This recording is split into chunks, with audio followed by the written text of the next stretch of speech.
खबर शामिल करते ही बाग आज़ाद कश्मीर से, जहां चेयरमैन खान बाबा वर्ल्ड सर्विसेज अलायंस और ह्यूमन राइट्स एसोसिएशन ऑफ अल-मारूफ लान बाबा की सालगिरह के मौके पर तकरीब मुनक्किद हुई।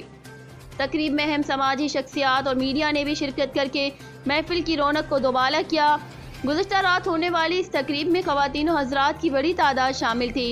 इस पुरवकार तकरीब में शामिल होने वाली शख्सियात ने तकरीब में शिरकत करके नए साल की खुशियों में रंग भर दिए। इंटरनेशनल ह्यूमन राइट्स ऑब्जर्व के कंट्री डायरेक्टर और बानी सदर डॉक्टर खालिद आफ्ताब सलहेरी ने भी तकरीब में शिरकत करके सालगिरह का केक काटा।